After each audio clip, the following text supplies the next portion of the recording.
How to make a bad board game. Let's talk about it. So I was recently asked this question by a client of mine. He said, what are the issues you've seen most designers struggle with, most first-time designers specifically? And that is what I want to talk about. So if you want to make a bad board game, the first thing you want to do is make it epic in scale. Because here's what's going to happen. You're going to have a giant, very often I've seen this, a giant map. What am I talking about? I've seen this. I've also done this. I've been making games for about 6 years, and I've made quite a few bad attempts at games. Thankfully, very few of those are actually published. But I've gone down most of these rabbit holes, and these are things that I've struggled with. And a lot of these things can work. Like there's fantastic games that are epic in scale, of course. But here's the issues that I've seen with it. So that goes for the whole video. I'm not going to say it again. But of course, there's exceptions to this, and you need to find out what works for you. But here is something that I've seen very often people struggle with. So epic scale games, there's a couple of issues. One is when you go with something like a giant map. When you think big in general, what's going to happen is a lot of people, when they think big, they think everything needs to be a big action. So they'll have like a single action consist of so many different parts, or they'll have a giant menu of actions. And what will end up happening is players will have more trouble learning to play the game and attempting to play the game than they will actually playing the game. And a big part of playing games is in the interesting decisions. So having too many decisions to choose from, or not knowing your decisions, or not knowing the impact of your decisions, or having a giant empty map can lead to not a fun game. So if you want a bad board game, make it epic in scale. And that leads me to, when we're talking about these decisions, the next thing you want to do is you want to overwhelm players by having them remember things. And that's when we'll get into triggers. Not making use of triggers, something I see very often. And typically, if you hear players talking about this game is clunky, they're probably talking about you not making good use of triggers. What is a trigger? Great question. A trigger, it can have many forms, but basically what it is at a certain point, it is going to tie one action with another action. So a simple example is if you have a track like this one, and then on that track, there's a little action here, and when you reach that part in the track, you take that action. Not having a trigger would be saying something like, for instance, and this is an example I haven't actually seen, but saying in the rules, when you reach the fourth space on the track, do this thing. So a trigger, often it can be a graphic design thing, but it is tying one action to another action. And it frees up your brain space for other things. Oh no, my dog, you may hear him. It frees up your brain for other things, and your brain actually kind of uses triggers as well, because no information, as far as I'm aware, I'm not a brain scientist, obviously, but no information is stored by itself. Like typically, if you think of one thing, like if I think about this marker, you think about a lot of different things that are connected with this marker. So I'll think about drawing, I'll think about the color blue, I'll think about where I can buy a marker, I'll think about the smell of a marker. And that's the way that your brain works. And what you don't want to do when you're playing board games or when you're designing board games for people to play, is rely on their brain remembering a lot of things. So the more that you can have in the game that's triggered by other things in the game, the better it is, because players will focus on the game rather than on their brains and remembering things. And you won't hear as often things like, Hey, I think 2 turns ago I forgot to take my coin. Do you mind if I take it now? Let's give another example actually for triggers, and this is a bit of a different type of trigger. Just gotta tie in nicely. A lot of people have played the game Scythe, and Scythe has a very cool little system of actions. So in Scythe, you've got 4 different columns, and you choose one of these columns on your turn. In fact, you don't choose out of 4 because there's a rule that you can't do the same action twice. So if I've done this action, I'm choosing one of these 3 places. And Scythe, an epic game, this is what I was talking about with epic games, is split up into a decision of one of 3 things. They've got the big map, which has things on it that are interesting, but you're never just choosing, oh, let me move and take things and gain resources and fight and so on. What you're choosing is one of these 3 things, and then you're using triggers to go down and do everything. So inside, like, one action is you can gain resources from a hex, which would be your top action.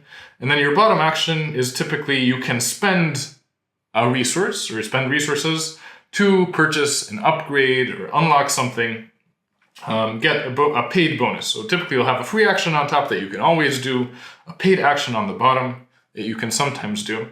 And having that big game with a small decision is really nice.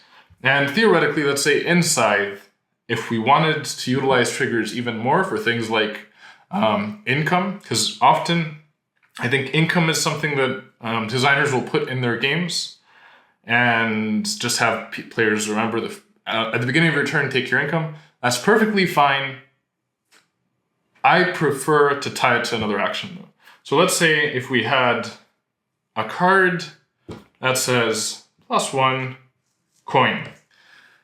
Instead of having this card just trigger every round, what I would do is tie it to one of these actions, and then you just go down this list. So I'm deciding to do this. I can see that it's going to give me a coin to do it. It'll trigger this other action, and having this like little built up engine is really nice, and players won't forget to do it because you've tied everything nice and neatly together. Your game is now organized, and it's not a bad game. Let's talk about the next thing. Next thing is, it's kind of straightforward. It's straightforward, and it's something I see pretty often, and it's something players see very often. So let's talk about it. I'm going to draw a little, I think it's called a gavel. Is it called a gavel? I think so. All right, there we go. You, as the game designer, are also a judge. You're a judge of what is fair in this world, which is your game. And players rely on it, and a big part of what is fun for many players is having this fair place. The game is a place where fairness rules, and you are justly punished and justly rewarded for what you're doing. And being an unfair judge can lead to players saying, this game, I don't know, it's not fair, it's not balanced. Very often they'll say it's not balanced. I don't think this is actually a balance problem. I think it's a problem of the designer giving out things that aren't deserved by players. Very often in our design sessions at the end of the game, we'll check how scores are, which we're not too interested in. As game designers, I don't think you should be super interested in what the actual scores are, but often we'll ask ourselves, did I deserve to win? Did that feel deserved? Did the strategy I employed, should it have rewarded me as much as it did? And I think that's a good question to ask. But something you want to avoid is giving out freebies that are positive and negative. Like I've seen many games where a designer will have a deck where you'll draw a card maybe at the beginning of your turn. And I see why they do it. They do it because you want to have a bit of randomness, and randomness is a good thing. It can be a good thing. But it can lead to it can lead to theme, it can lead to so many different things. But if you have a randomness, which is I draw a card and it gives me +5 of something, you draw a card and it takes away 2 of something, that doesn't feel deserved, right? And it's something you can employ in a co-op game or in a solo game where you're fighting against the board game. But if you have other players, it can lead to it not feeling fair. It can lead to the game punishing or rewarding for no reason, for unforeseeable things. And I know that can be the truth in in real life. Sometimes we get rewarded randomly or we get punished randomly. But in games, you kind of want to make a more idealistic world where people deserve what they get. So I think being a fair judge as a game designer is important. The next thing I see people, if you want to make a bad board game, be super original.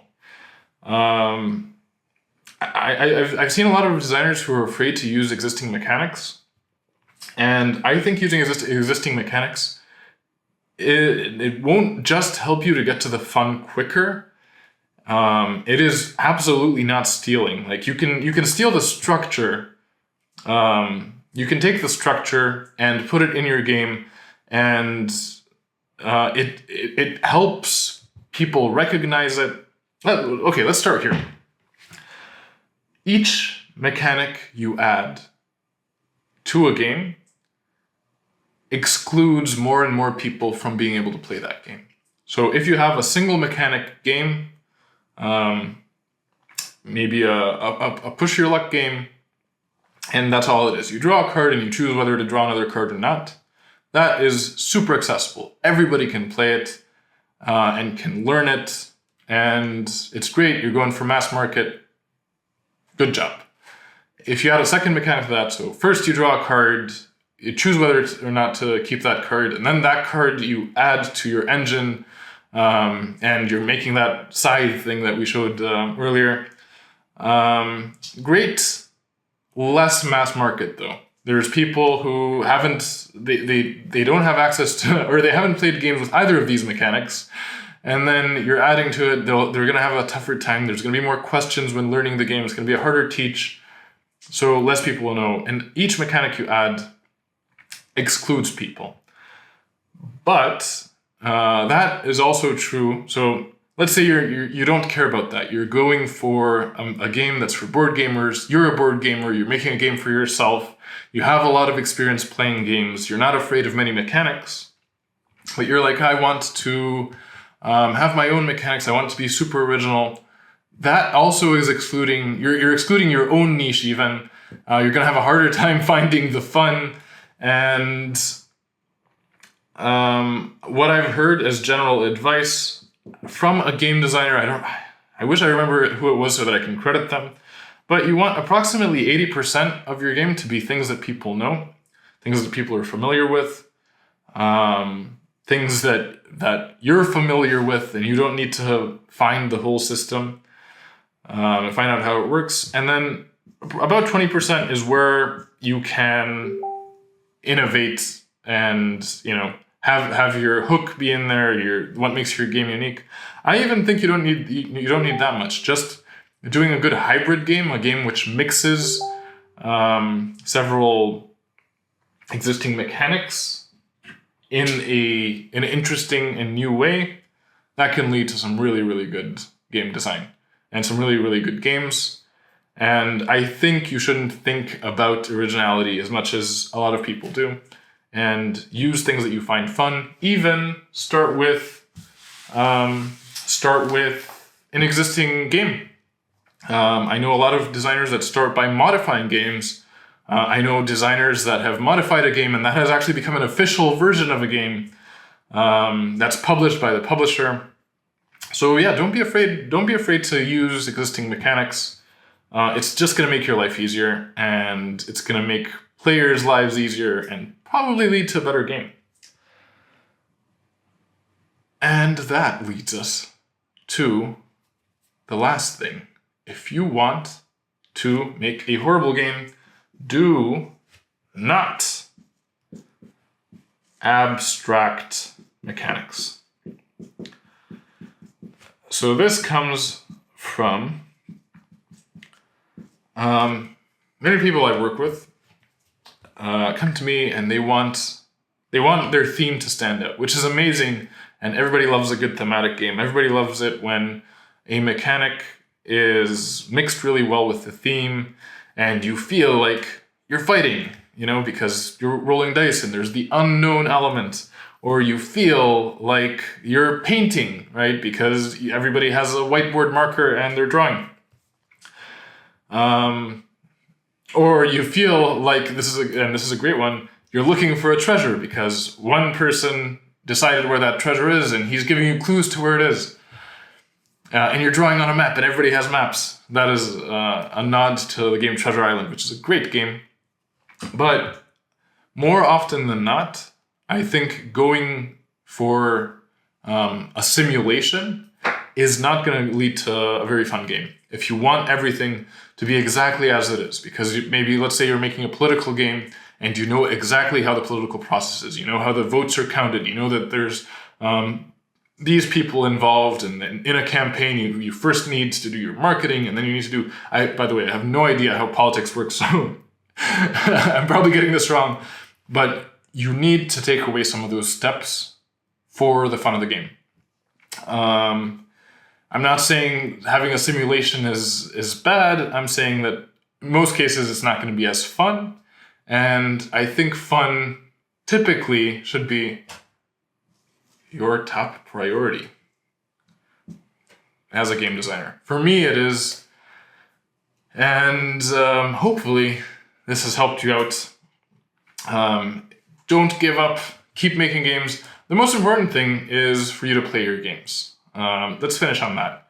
Play games, and you will learn as you do. In the past 5 years, I've been playtesting I've playtested more than 300 games, which is a ton of games. And you learn so much from playing games. And if you're at a place where you're already making your game and you feel like you need help, you feel like you've been stuck, you feel like the game needs something more, or just you want it to be played by someone else, feel free to reach out. I've got the details in the description where you can reach out and I can help you develop your game, which is what I do. But hopefully you found this useful, and I will see you next time.